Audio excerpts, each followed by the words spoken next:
Hello, everyone. My name is Juliana de Mendonça, and I have been a part of the Logosophical Foundation for many years.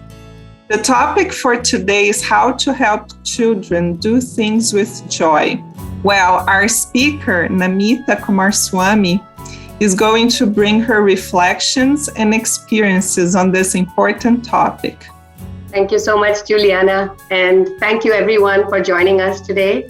So, as I was preparing to become a mother and before becoming a parent, I had heard from lots of parents that becoming a parent is one of the most rewarding experiences of their life and that it would bring indescribable joy. So, if children are such joyful beings, is there any need to spend time on this subject? And do we really need to help children at all? And I recalled an initial need that I had as a result of my own parenting journey when my daughter was just about 2 years old. And very symptomatic of that age, she began to face a lot of no's for everything. So why does it have to feel sometimes that we're constantly having to demand or order from our children to do this or that, while they feel like they have to resist it or resent what's being asked? And what could they be missing in their understanding that makes it harder for them to do certain things? And are there tools that we can offer them, that can help them in these challenges, big or small? But joy it's a tricky thing, right? Because it's something that emerges from us spontaneously. So I can't force my child to be joyful and happy, and then that's what she becomes. But are there some conditions, that we can make it possible so that joy emerges more naturally? So let's look at the first aspect that I want to share. Logosophy brings that life is a mirror that reflects what the individual thinks and does, or what his own thoughts or extraneous ones make him do. So I invite you all to recall something that you really don't like doing, something that you really want to put away, that it's really hard for us. It could be something small, like a household chore, or something big, like starting a big presentation at work. How does it feel to get started on a task like this? And what might you have noticed from your past experiences? So now we're going to do the reverse. Let's try to recall an activity that we really enjoy doing. It could be our favorite hobby, baking, singing, biking. So how do you feel about getting started with an activity like this? As I brought earlier, if life is a mirror that reflects what one thinks or the thoughts that are present in our mind, then that must be the cause for these contrasting states that we experience. Logosophy brings that thoughts can have a great influence on our life and how we do things. So learning to control our thoughts can be a key to facing our days and our responsibilities. Recently, my daughter and I had to make a trip to the grocery store. Like you have to go regularly to buy things, right?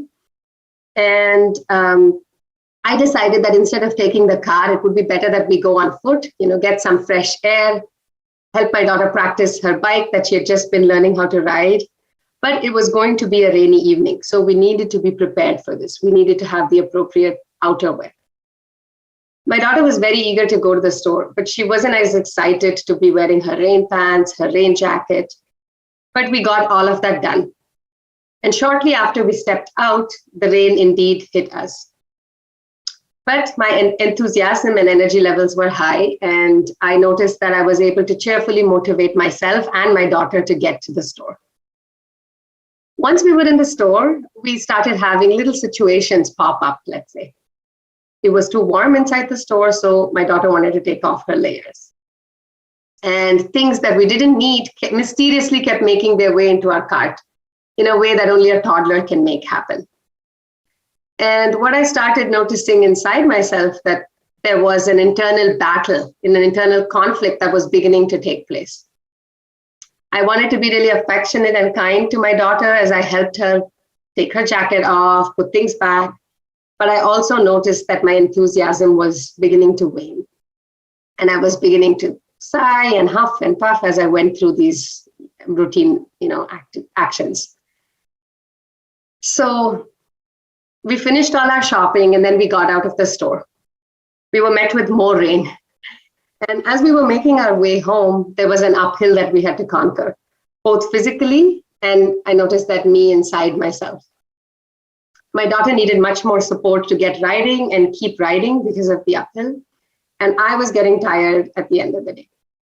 And I noticed that my mind was getting darker and more clouded. I was not enjoying what I had initially set out to be pleasant, to be energizing and joyful. As I was continuing to push my daughter uphill, I began to pay attention to my mind. And I began to notice that there were some thoughts there that weren't helpful to my purpose at all, that had made their way into my mind. I noticed I wanted to rush my daughter. There was no need to do so. I noticed I was beginning to doubt my own plan and complain internally. I should have just taken the car instead. And there was even some selfishness in me, looking at things only from my perspective. And as I was paying attention to this inner environment, suddenly I observed a thought. It was a thought reminding me why I had started this task: to get some fresh air and to make this an enjoyable experience for my daughter. So why was I letting my behavior reflect otherwise?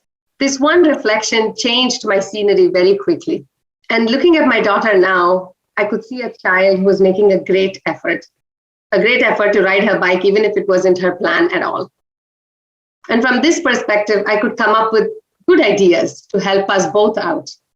We began to sing, we began to count numbers to see how many we needed to get home. And once we reached home, we really were energized as our initial plan. So what have I been extracting from a simple experience like this and others? The first thing that I'm learning is that having a purpose or an intention to seek joy is important, because this helps me find those moments or create those moments, when I need to. And I'm also noticing that when I begin to look inward, when I observe my mind, then I can gradually begin to see what moves me. And this makes it easier for me to change what doesn't align with my purpose. But if I hadn't looked inside and observed, I would have probably come back home just like that, but feeling very drained of energy and completely unaware to this internal conflict, this internal battle that was taking place. But instead, by looking and starting to pull out those thoughts and pay attention to them, I became in control and I was dominating them. And that left me energized. All of this extends to a child as well. Just like us, within their own capabilities for their age and development, they have many resources within themselves that we can help them discover. So what I'm learning is that first, I need to know in order to give them. And Logosophy offers another concept that really assists me greatly in this aspect, in this regard. And that's the concept of universal laws. And there are 3 laws of particular importance to the logosophical pedagogy, that is in teaching and in education. So these are the laws of affection, of repetition, and analogy. So in the experience that I was bringing just now, it was very clear to me that no matter what my initial intention was, if I were lacking affection as we were living that experience and as I was trying to show her that, then something that I really wanted to teach my daughter would probably have left a bad reaction in her. And repetition, we're all familiar with, right? Things become easier the more we repeat it and often more enjoyable. So I'd like to spend a little bit of time on this third aspect, analogy. There's one logosophical analogy that helps me greatly when I'm teaching my daughter, helping my daughter to see certain things. And that's the analogy of our mind as a house and the thoughts that we have in it as guests or visitors. And so we go through this exercise, like which thoughts are the ones do we want to make friends with? So which ones do we want to open the door to in our mind, and which ones should we keep the door shut?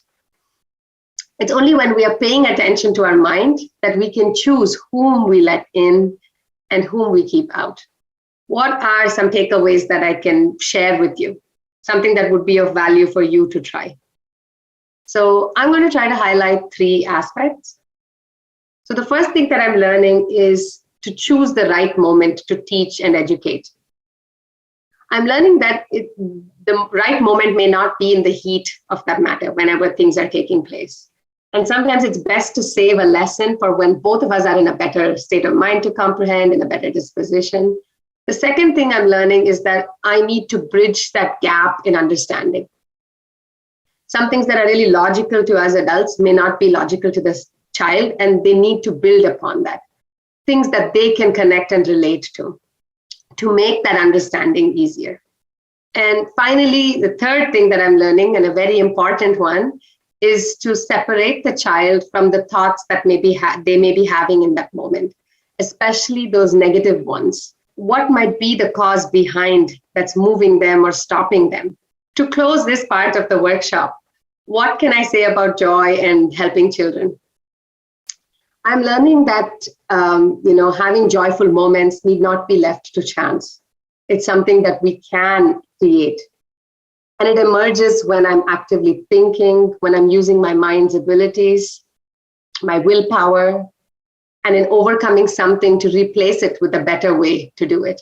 The next time you catch yourself feeling really happy about something, or you discover something about yourself that you didn't like and you don't know why you did it. You were meaning to do something, you did something else. Try looking inside that metaphorical mirror. Try observing your mind and seeing what might be the thing that moved you. And can you spot it? Can you name it? And if you discover something that you want to talk about, you can reach out and we can continue that conversation.